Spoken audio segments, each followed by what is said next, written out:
Les vidéos de formation politique de la série Wissenswerte sur les droits de l'homme comprennent un film général et un film pour chacune des 3 dimensions des droits de l'homme.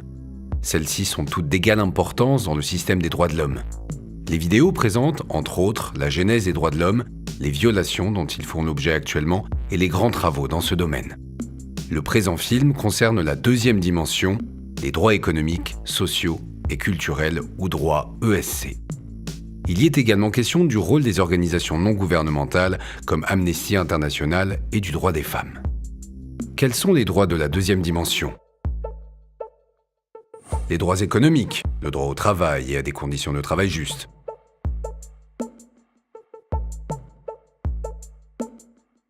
Le droit de former des syndicats, le droit de grève et l'interdiction du travail des enfants et du travail forcé.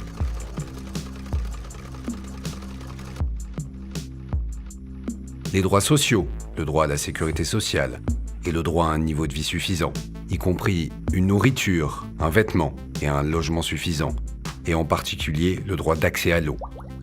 La protection de la santé de la mère et de l'enfant, le droit de toute personne à l'éducation et d'accéder gratuitement à l'enseignement primaire.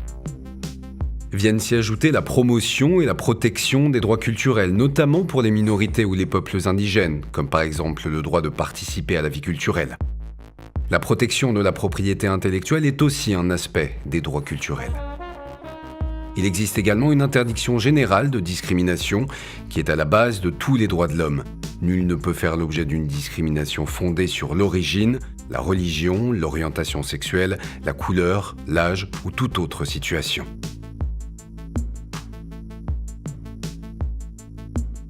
Les droits économiques, sociaux et culturels ont vu le jour en 1966 avec l'adoption du Pacte des Nations Unies relatif aux droits économiques, sociaux et culturels. Ce pacte de droit international entre en vigueur en 1976. À ce jour, il a été ratifié par 160 États. Le but était de se doter d'un seul instrument juridique exhaustif comprenant le pacte international relatif aux droits civils et politiques et le pacte relatif aux droits économiques, sociaux et culturels. Dans le contexte de la guerre froide, un accord entre l'Est et l'Ouest n'a pas été possible. Les droits de l'homme ont été le jouet des intérêts politiques. Les droits de la première dimension, comme par exemple la liberté d'expression et la participation politique, étaient problématiques pour les gouvernements autoritaires du bloc de l'Est. Ils ont donc préféré se concentrer sur les droits ESC de la 2e dimension des droits de l'homme. Par protestation, mais aussi par conviction, le bloc de l'Ouest a de son côté privilégié les droits civils et politiques. Les droits économiques, sociaux et culturels ont ainsi été négligés par rapport aux droits civils et politiques pendant cette période de l'histoire. Tandis que les droits de la première dimension étaient considérés comme justiciables, les droits ESC étaient plutôt classés comme des objectifs dont il fallait se rapprocher. Depuis la fin de la guerre froide, tout est mis en œuvre pour que les droits ESC aient le même statut juridique que les droits civils et politiques. Cette approche est également importante pour le principe d'indivisibilité des droits de l'homme. Dans le développement et la mise en œuvre de cet ancrage juridique, les organisations non gouvernementales jouent un rôle essentiel. Les organisations non gouvernementales, ONG, sont un terme générique pour désigner les organisations de la société civile qui n'ont aucun lien avec l'État. Il existe un grand nombre d'ONG qui travaillent pour les droits de l'homme. Parmi celles qui sont les plus connues et qui couvrent le plus de domaines figurent Amnesty International, Human Rights Watch, Human Rights First, ou encore la Société internationale pour les droits de l'homme. S'y ajoutent les organisations spécialisées dans un domaine, par exemple Human Rights Campaign, qui défend les droits des homosexuels et des transsexuels. FIAN s'engage surtout pour le droit à la nourriture. Habitat International Coalition se mobilise pour le droit au logement.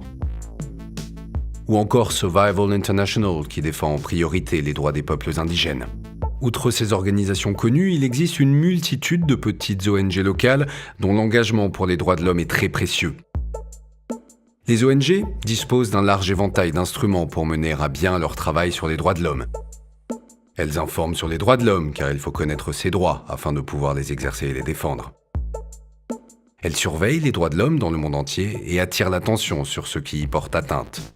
Elles protestent et mènent des campagnes contre les violations des droits de l'homme pour informer l'opinion publique afin de faire pression sur ceux qui commettent les violations. Elles aident des groupes de victimes à s'organiser et à mieux se défendre. Elles travaillent au développement du système des droits de l'homme dans les organes nationaux et internationaux. Nombre d'ONG offrent la possibilité de s'engager individuellement à différents niveaux.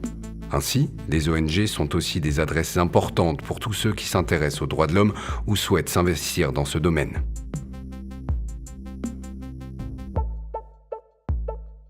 La question des droits des femmes est également étroitement liée aux droits économiques, sociaux et culturels.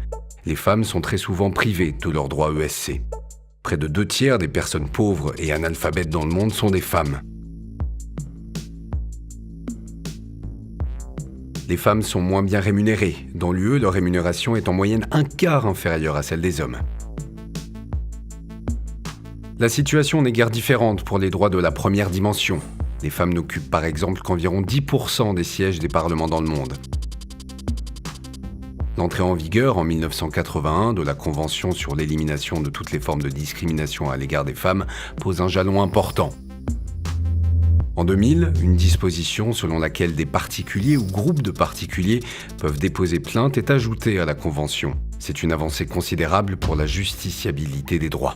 La déclaration de la Conférence mondiale sur les droits de l'homme en 1993, à Vienne, stipule pour la première fois que la violence à l'égard des femmes, y compris dans la vie privée, constitue une violation des droits de l'homme et la condamne.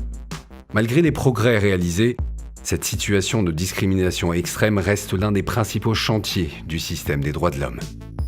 Les autres films de la série Wissenswerte informent également sur les droits de l'homme et les 2 autres dimensions.